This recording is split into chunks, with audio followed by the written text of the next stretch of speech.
Hello and what's up everybody, it's Thunderbob here, and tonight we're checking out a new VR game. This is Eye of the Temple.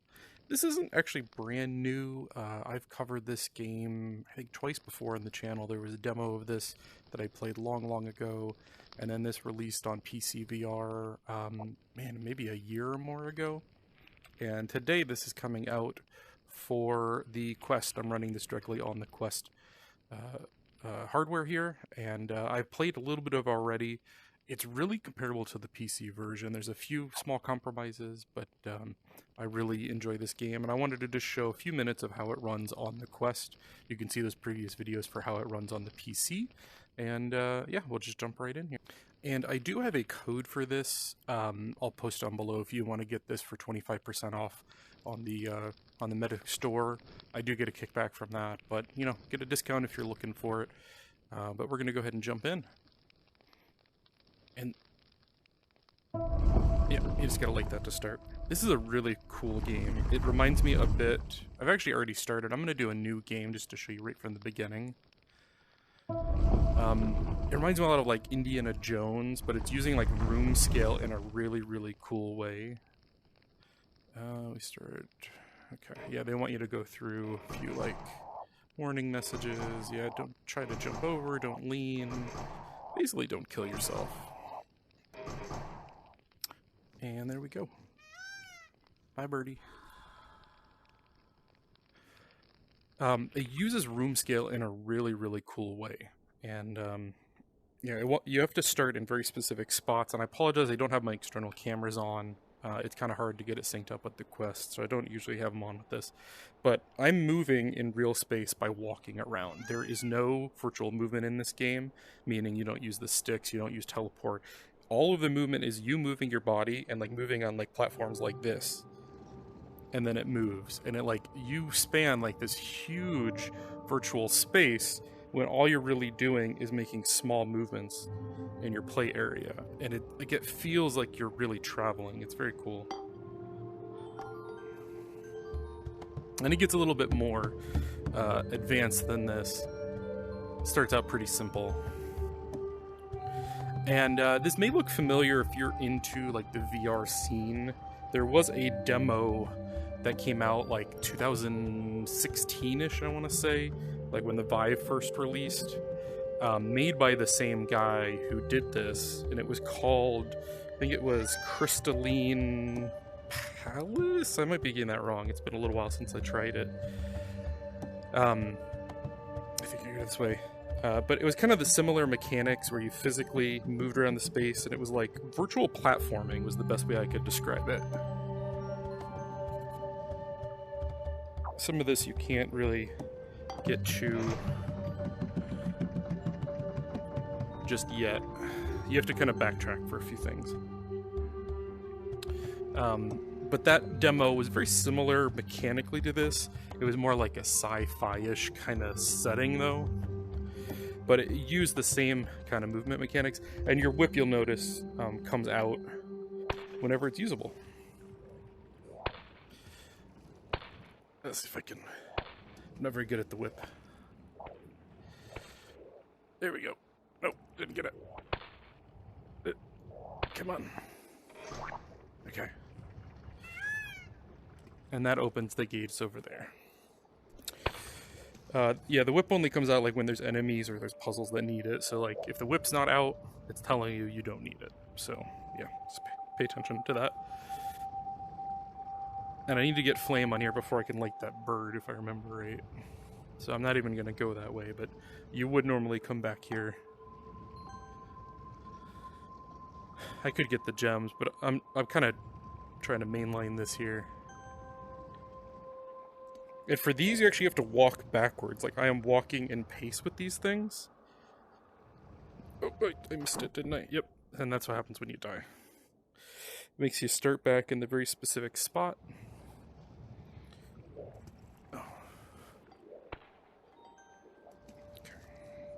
There are some minor differences from the PC version. Like, the actual game itself is almost identical. Like, all these puzzles are the same. Like, if you watch that video or you've played it, it's pretty much the same. There are a few small differences I saw, like the water is not quite as detailed, but I gotta say, They did some magic here because this is running beautifully. Like, I'm recording at 1080p 60 FPS while playing this on the Quest headset, and I don't have any kind of lag or delay. Sometimes when I'm recording while I'm playing directly onto the headset, performance is compromised a bit. But right now it's running, and it looks really nice. Like, I gotta say, good job, guys.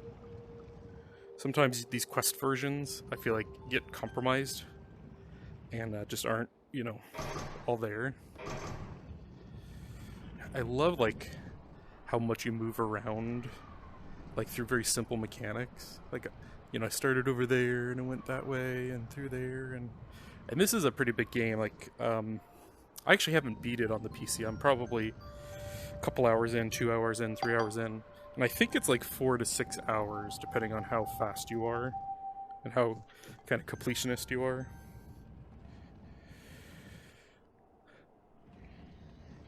And again, I'm only going to do probably like the first 15 or 20 minutes of this, just kind of showing you proof that it runs on the Quest, and it runs quite well. So, first combat. There's not a lot of combat in this, but there is some. It is competent. The combat is definitely not the best thing about this.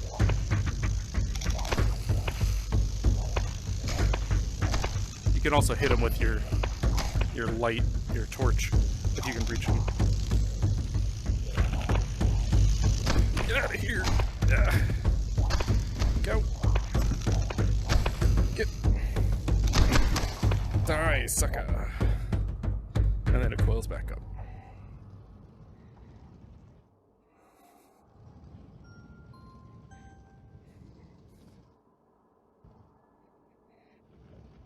Alright. I think I've done this beginning section like a ton of times because I remember they put out the demo for this and it was like the beginning section. And I did that demo once or twice, and then like the game came out, I did that section again, and then I kind of just booted this up, and I was letting my daughter, who is 6 years old, try this out. Like, she's done a little bit of VR, but nothing quite maybe this demanding. Like, you actually have to like bend over. Oh, I didn't bend over enough. Yeah, whenever you die, like, it starts you kind of at the last safe spot.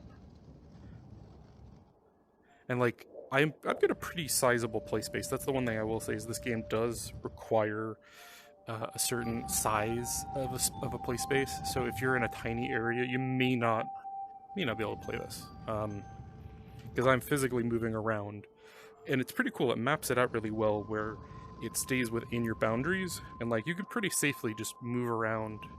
Another game that did that was, what was that? Diplomatic Immunity? Was that the title? There was like a spy kind of game similar to this. Another early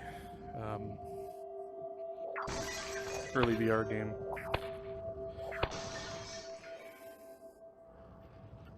And eventually you get on these mine carts, and like, it's a pretty expansive game. Like, but I'm surprised at how well it translated. Sometimes the Quest versions, I would say, are fairly compromised, but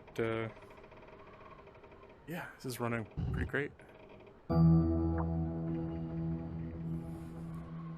Like, it maybe isn't quite as sharp as the PC version, and like the water's not quite as detailed. Like, I think the shadows are probably downgraded to some degree, or maybe, you know, some spots are just straight up lacking shadows. But like, if you just want to be able to experience that game and you don't have PC VR as an option, you know, this seems like a fairly good way to play it. I used to be really against like the Quest exclusives and stuff, and I've kind of come to realize like not everyone has a PC, and I'm more about like getting more people into it. Like, I feel like I feel like VR is stagnating to some degree. Like, there's just not enough good experiences being made. Part of that is the size of the audience. you know, not everyone has a super... I missed a couple. Not everyone has a supercomputer to be able to play these games, like, you know, some of us do. And, you know, some of my friends, you know, who want to check this out, this is the only way they would ever be able to, is running on the Quest version. And I like when these versions are at least, you know, close to the PC version. I don't love the exclusives though. Like Resident Evil 4 I played on here, and it's great. I would have loved it even more on the PC, I'm sure.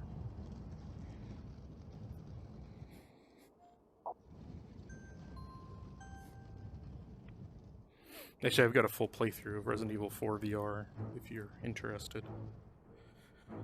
There's a playlist on my channel. And then some of it is like, you physically have to like... I think they cleaned this up a little bit. I remember it, when I first played this, it was a lot harder kind of to distinguish where you were supposed to go. But my daughter got it on the first try. Of course, she's 46 inches tall, so...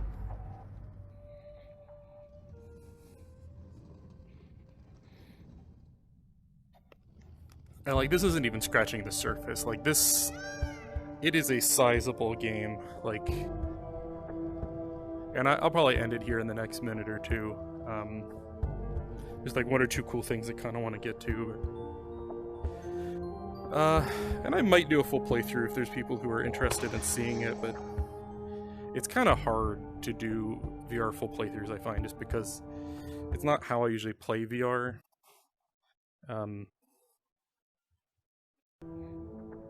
Especially recording, it probably wouldn't be this version, it'd be the PC version. The recording capabilities on the Quest are not amazing, to be honest. There's like one point that I think could be better. It has a built-in recorder, but I have to use side quests to like up the res, and even then, sometimes I lose footage and...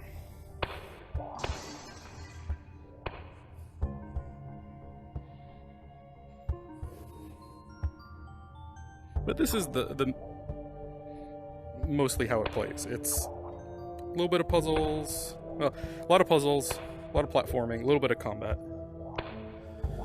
Did I break that one? I think there's some cool stuff this way, but each of these directions has like more puzzles, and like this isn't even like, I would say, the hub area. Like it is a sizable gaming experience. Oh, I think I gotta get the fire before I can go this way. Yeah. Yeah.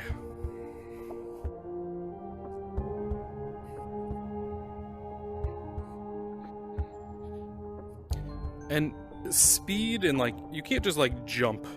Like, if you miss that and you try to jump to it, you're usually just gonna die. You kind of have to wait for the platforms come to you, stop, take that step forward. Like, it's not... There is physicality to it, but it's not like I could just like leap over to that one.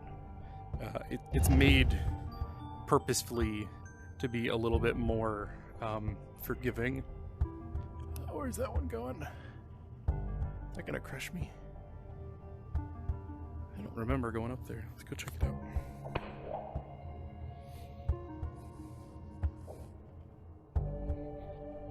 It does. It kind of reminds me of like Myst, but like, you know, like just being that it's on like an island kind of deal. Oh, I think I could open this first. Yeah. These ones you have to move forward. That's like how the movement system works. Yeah, some of these you have to unlock before you can proceed. I think that's the one that goes to the next area, but you have to like solve like each of these directions first.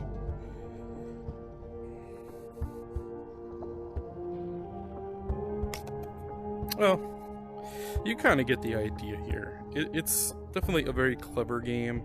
It's a game I've enjoyed. I do need to go back and actually beat it, which... There's so many good games coming out right now. It's very hard. I just picked up Resident Evil 4. Diablo 4 comes out in like a month. Yeah, look at this. Like, there's a whole nother Big ass puzzle over here. It's huge. And like, this is for the meta quest, I gotta say, good looking. Yeah, so now I get to this new area. I'm gonna go ahead and end it here. I really just wanted to show you like the first 15 minutes, and if you want the longer, I've actually got about an hour-long PC VR video. So if you want to see kind of like more of the gameplay, check that out. Yeah, it's a cool game. You want to be Indiana Jones in VR? I don't think there's a better game than this for that experience. I do want to thank you for watching again. If you like this video, I do have a ton of other VR content on the channel. Feel free to check it out. If you like what I'm doing, please drop me a comment below with your thoughts, like, subscribe, and just thank you again for watching, everyone. Have a good night.